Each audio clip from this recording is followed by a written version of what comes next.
Hello guys, this is Gopal here. Welcome back to my channel. போன வீடியோவில் job எப்படி apply பண்ணணுன்றதை பார்த்தோம். இந்த வீடியோவில் மால்டா ஒர்க் பர்மிட்டோட ப்ராசஸை நம்ம இந்த வீடியோவில் பார்க்கலாம். ஸ்கிப் பண்ணாமல் வீடியோ பாருங்கள். ஒர்க் பர்மிட் ப்ராசஸ் இந்த மெத்தடில் தான் நம்மளுக்கு ஸ்டெப் பை ஸ்டெப்பாக பண்ணுவாங்க. எம்ப்ளாயர் தான் இது எல்லாமே நம்மளுக்கு வந்து ஆன்லைனில் லாகின் பண்ணி ஐடென்டிட்டி மால்ட்டாவில் நம்மளோட டாக்குமெண்ட் எல்லாமே சப்மிட் பண்ணி கொடுப்பாரு. நம்ம எம்ப்ளாயருக்கு என்ன மாதிரி டாக்குமெண்ட்டு கொடுக்கணும்னு பார்த்தீங்கன்னா ரெண்டு டாக்குமெண்ட் தான் கொடுக்குற மாதிரி இருக்கும். ஃபஸ்ட்டு வந்து அவங்க அக்ரிமெண்ட் லெட்டர் ஒன்று கொடுப்பாங்க. அதை நீங்கள் சைன் பண்ணி மெயில் பண்ணிடணும், ஸ்கேன் பண்ணி. ரெண்டாவது பார்த்தீங்கன்னா உங்கள் பாஸ்போர்ட்டு ஃப்ரண்ட் அண்ட் பேக் இல்லாமல் பாஸ்போர்ட்டு ஃபஸ்ட்டு பேஜ்லேருந்து லாஸ்ட் பேஜ் வரைக்கும் உள்ள ஸ்கேன் எடுத்து நீங்கள் அனுப்புகிற மாதிரி இருக்கும். இந்த 2 டாக்குமெண்ட்டை தான் நீங்கள் ஃபஸ்ட்டு சென்ட் பண்ணுற மாதிரி இருக்கும். எம்ப்ளாயர் நம்மளுக்கான ப்ராசஸை ஐடென்டிட்டி மால்ட்டாவில் நம்ம சப்மிட் பண்ணி விட்டுருவாரு. இதில் பார்த்தீங்கன்னா தெரியும், new application started by employer தான் நம்மளுக்கு வந்து இந்த அப்ளிகேஷனை நம்மளுக்கு ஸ்டார்ட் பண்ணி கொடுப்பாரு. உங்களுக்கான எல்லா டாக்குமெண்ட்டும் அவரே நம்மளுக்கு வந்து எடுத்து உங்களுக்கு ப்ராசஸ் பண்ணியே கொடுத்துருவாரு. நீங்கள் இதில் வந்து எதுவுமே நம்மளுக்கு வந்து ஒர்க்கே இருக்காது. உங்களுக்கு ஒரு மெயில் ஒன்று வரும், ரிசீவ் ஆகும்.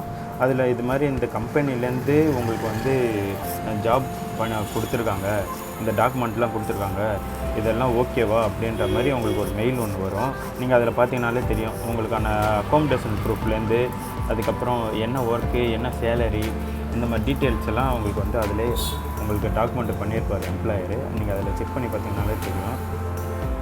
இதில் பாருங்கள், இதில் ஸ்டெப் பை ஸ்டெப்பாக உங்களுக்கு கொடுத்துருப்பாங்க. ரெசிடென்ஸ் டீட்டெயில்ஸ் கொடுத்துருப்பாங்க, அப்ளிகேஷன் பர்சனல் டீட்டெயில் கொடுத்துருப்பாங்க, எம்ப்ளாயரோட டீட்டெயில்ஸ் கொடுத்துருப்பாங்க, டாக்குமெண்ட் அப்டேட் கொடுத்துருப்பாங்க. இதெல்லாம் பேமெண்ட்டான ஆப்ஷன்ஸ் எல்லாமே கொடுத்துருப்பாங்க. பேமெண்ட்டுன்னா எம்ப்ளாயரே பண்ணிடுவார். நீங்கள் ஆக்சுவலாக எம்ப்ளாயர்கிட்ட கொடுத்தீங்கன்னா எம்ப்ளாயரே பண்ணிடுவாரு, இல்லை நீங்கள் கூட பண்ணிக்கலாம். அடுத்து பாருங்கள், எல்லாமே உங்களுக்கு மெயிலில் மட்டும்தான் வரும். அதுவும் ஐடென்டிட்டி மால்ட்டாலேருந்து டைரெக்டாக உங்களுக்கு நீங்கள் எந்த மெயிலில் நீங்கள் சப்மிட் பண்ணுறீங்களோ அந்த மெயில் ஐடிக்கு உங்களுக்கு டைரெக்டாகவே ஐடென்டிட்டி மால்ட்டாலேருந்து உங்களுக்கு மெயில் ரிசீவ் ஆகும். எம்ப்ளாயர் இந்த அப்ளிகேஷனை நம்மளுக்கு வந்து சப்மிட் பண்ணுவார் ஐடென்டிட்டி மால்ட்டாவில். இதில் பார்த்திங்கன்னா தெரியும், இப்போ வந்து லாகின் பண்ணிடுவார். லாகின் பண்ணிட்டு நம்மளோட டாக்குமெண்ட் எல்லாத்தையும் வச்சு நம்மளுக்கு வந்து அப்ளிகேஷன் ஃபில்அப் பண்ணுவார். கம்பெனியோட டீட்டெயில்ஸ் எல்லாமே நம்மளுக்கு வந்து அதில் கொடுத்துருவாங்க. என்ன சிங்கிள் பர்மிட்டா இல்லை வந்து செல்ஃப் எம்ப்ளாய்டா, ப்ளூ கார்டு ஒர்க்கரா, இது மாதிரி என்ன கேட்டகரியில் நம்ம வரோம் அப்படின்ற மாதிரி கம்பெனியோட நேம் போட்டு எல்லாமே நம்மளுக்கு வந்து கொடுத்துருவாங்க. இதில் பார்த்திங்கன்னா தெரியும், அப்ளிகேஷன் என்ன மாதிரியான அப்ளிகேஷன் நம்ம போடுறோம் அப்படின்ட்டு. இதில் நம்மளோட நேமு, கான்டாக்ட் நம்பர்ஸு இது எல்லாமே போட்டுருவாங்க. செகண்ட் வந்து எம்ப்ளாயரோட டீட்டெயில்ஸும் நம்மளுக்கு வந்து இங்கே கொடுத்துருவாங்க. இதில் வந்து பார்த்திங்கன்னா தெரியும், இதே மாதிரியே நம்மளுக்கு ஒரு மெயில் ஒன்று ரிசீவ் ஆகும். இங்கே என்ன நம்மளை வந்து டாக்குமெண்ட்டை சப்மிட் பண்ணுறோமோ நம்ம ஐடென்டிட்டி மால்ட்டாலேருந்து ஒரு மெயில் ஒன்று வரும். அந்த மெயிலில் நீங்கள் செக் பண்ணி பார்த்துக்கலாம், இந்த கம்பெனிக்கு நான் இவ்வளோ சேலரிக்கு தான் நான் வந்து அப்ளை பண்ணேன், எனக்கு இது ஓகே அப்படின்னு சொல்லி நீங்கள் அதில் வந்து சப்மிட் கொடுக்குற மாதிரி இருக்கும். இதில் பார்த்திங்கன்னா தெரியும், இதே சேம் ஸ்டெப் பை ஸ்டெப்பாக உங்களுக்கு வரும். பர்சனல் டீட்டெயில்ஸு வரும், ரெசிடென்ஸ் டீட்டெயில்ஸு, எம்ப்ளாயரோட டீட்டெயில்ஸு, டாக்குமெண்ட் அப்டேட்டில் தான் உங்களுக்கு வரும். பாஸ்போர்ட்ஸு, அப்புறம் வந்து உங்களுக்கு ரெசிடென்சியான டாக்குமெண்ட்ஸ் எல்லாமே வரும். உங்களுக்கு அந்த மெயிலில் வந்ததுன்னா உங்களுக்கு தெரியும். என்னோடய மெயிலில் வந்திருக்கு, நான் அதில் அடுத்தது நான் உங்களுக்கு ஷோ பண்ணுறேன். இதில் பார்த்திங்கன்னா தெரியும், ஃபாரின் அப்ளிகேட்டட் டீட்டெயில்ஸ், நம்மளோட அப்ளிகேஷன், இதில் எல்லாமே நம்மளோட டீட்டெயில்ஸை தான் நம்மளுக்கு அந்த கொடுத்துருப்பாங்க. ஏன்னா கண்ட்ரியில் நம்ம பாஸ்போர்ட்டு உள்ள டீட்டெயில்ஸு மட்டும்தான் இதில் கொடுப்பாங்க. அதனால் நீங்கள் ஸ்கேன் பண்ணி கொடுக்கும்போது கரெக்டாக ஸ்கேன் பண்ணி கொடுங்க. ஸ்டெப் 2 பாருங்கள், அப்ளிகேஷனில் ரெசிடென்சி டீட்டெயில்ஸு, நம்ம போயிட்டு அங்கே போய் தங்குறோம். சில கம்பெனியில் வந்து அக்காமடேஷன் கண்டிப்பாக கொடுப்பாங்க, சில கம்பெனியில் அக்காமடேஷன் கொடுக்கவே மாட்டாங்க. இந்த மாதிரி கண்ட்ரியில் இதுக்கு என்ன பண்ணணும், அக்காமடேஷன் ப்ரூஃப் என்ன பண்ணணும் அப்படின்னு பார்த்தீங்கன்னா, நம்ம எம்ப்ளாயர்ட்டு நம்மளை வந்து அப்ரோச் பண்ணுறேன், எனக்கு இது மாதிரி அக்காமடேஷன் நீங்கள் ரெடி பண்ணி கொடுங்க அப்படின்ற மாதிரி. இது வந்து ரெசிடென்சி டீட்டெயில்ஸும் உங்களுக்கு கொடுத்துருவாங்க. நம்ம எங்கே ஸ்டே பண்ணுறோம், அக்காமடேஷன் சொல்கிறோம் இல்லைங்களா, அதோட டீட்டெயில்ஸு தான் இங்கே ஃபில்அப் பண்ணி கொடுப்பாங்க. இது எம்ப்ளாயரே உங்களுக்கு வந்து ரெடி பண்ணி கொடுத்துருவாரு. சில கம்பெனியில் அக்காமடேஷன் கொடுக்குற கம்பெனியும் இருக்குது, கொடுக்காத கம்பெனியும் இருக்குது. நீங்கள் அதை பார்த்துக்குங்க. அதுக்கப்புறம் இது பார்த்திங்கன்னா தெரியும், எம்ப்ளாயரோட டீட்டெயில்ஸும் அவங்களுக்கு கொடுத்துருவாங்க. என்ன கம்பெனி நேமு, ஹெச்ஆரோட நேமு, இது வந்து அட்ரஸ்ஸு, டீட்டெயில்ஸு, அவங்களோட கான்டாக்ட் நம்பர்ஸ்லேருந்து எல்லாமே அவங்களுக்கு கொடுத்துருவாங்க. இது இந்த ஸ்டெப் 4ல் பாருங்களேன், டாக்குமெண்ட் அப்டேட் கொடுத்துருப்பாங்க. நம்மளோட நான் சொன்னேன் பார்த்தீங்களா, கான்ட்ராக்ட் ஒர்க்கோட டாக்குமெண்ட்டை கொடுத்துருப்போம் பார்த்தீங்களா, அதில் சைன் பண்ணி கொடுக்குற மாதிரி இருக்கும். என்ன பொசிஷனுக்கு நம்ம அப்ளை பண்ணுறோம், நான் எலக்ட்ரிஷியன் டெக்னீஷியனுக்கான டாக்குமெண்ட்டை தான் நம்ம இதில் அப்டேட் பண்ணுவாங்க. ரொம்ப சிம்பிளாகவே இருக்கும். இது பார்த்திங்கன்னா தெரியும், நம்மளோட டீட்டெயில்ஸ்லேருந்து எல்லாமே கரெக்டாக இருக்குது அப்படின்ற மாதிரி அவங்க வந்து கொடுத்துருப்பாங்க. இது ஓகேவான்னு நம்ம வந்து ஒரு மெயில் வரும், நீங்கள் அதில் செக் பண்ணிட்டு சப்மிட் பண்ணிங்கனாலே போதும். ரொம்ப சிம்பிளாக இருக்கும். நீங்கள் இது பார்த்திங்கன்னா தெரியும், சென்ட் டு அப்ளிகேட்டட் அப்படின்றது பார்த்திங்களா, அது கொடுத்துருவாங்க. அப்ளிகேட் கொடுத்தோடனே நம்மளுக்கு நோட்டிஃபிகேஷன்லாம் வந்துடும். இது மாதிரி எம்ப்ளாயர் வந்து இது மாதிரி உங்கள் பேரில் டாக்குமெண்ட்டு கொடுத்துருக்காரு, இது ஓகேவா அப்படின்ற மாதிரி. பேமெண்ட்டும் நம்மளுக்கு அங்கேயே பண்ணிடுவாங்க. நம்மளுக்கு ஃபஸ்ட்டு இது சப்மிட் பண்ணதுக்கப்புறம் தான் அடுத்த ப்ராசஸை நம்மளுக்கு வந்து பேமெண்ட்டு பண்ணுவாங்க. செகண்ட் ஸ்டெப்பில்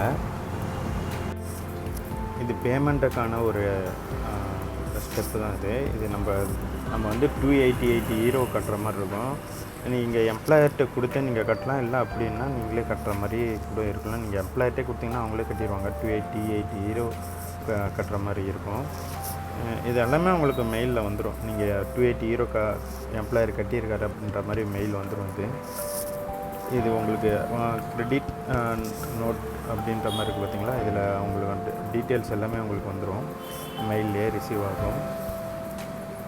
இதில் பார்த்திங்கன்னா தெரியும், நம்ம எம்ப்ளாயர் வந்து பணம் கட்டினதுக்கப்புறம் இந்த மாதிரி தான் நம்மளுக்கு ரிசீவ் ஆகும்.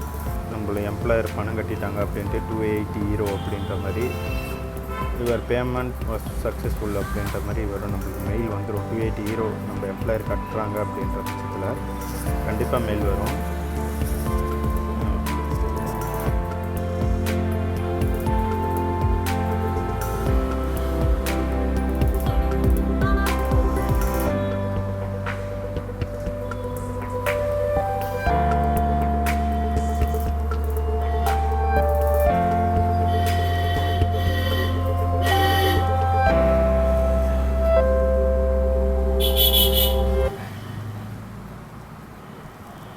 நம்மளுக்கு மெயிலில் ரிசீவ் ஆனதுக்கப்புறம் இந்த மாதிரி தான் வரும்.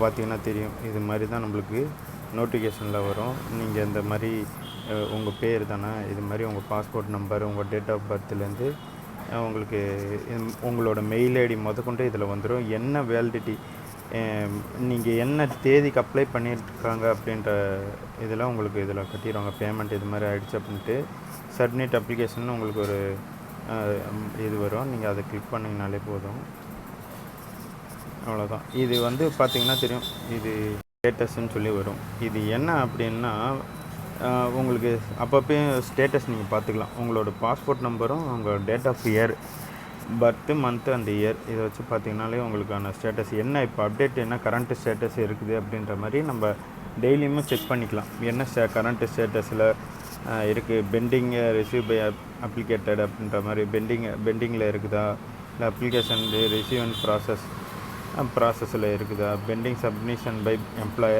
எம்ப்ளாயர் வந்து சப்மிட் பண்ணாமல் இருக்கார். அதாவது நம்ம சப்மிட் பண்ணியிருப்போம், அதுக்கப்புறம் எம்ப்ளாயர் சப்மிட் பண்ணாமல் இருப்பார். நம்மளோட டாக்குமெண்ட்டு சப்மிட்டட்னா application been submitted to Identity Malta, நம்ம ஐடென்டி மால்ட்டாவில் சப்மிட் பண்ணுறோம் அப்படின்ற மாதிரி withdrawal rejected by Identity Malta. நம்ம வந்து எதுக்கு ரிஜெக்ட் பண்ணுறாங்க அப்படின்னா, நம்ம எதாவது டாக்குமெண்ட் எதாவது மிஸ் பண்ணி அவங்க வச்சுருக்காங்க, என்ன ஃபேக்காக எதாவது வச்சுருக்காங்க அப்படின்ற பட்சத்தில் நம்ம ரிஜெக்ட் பண்ணுறதுக்கான காரணம் இருக்குது.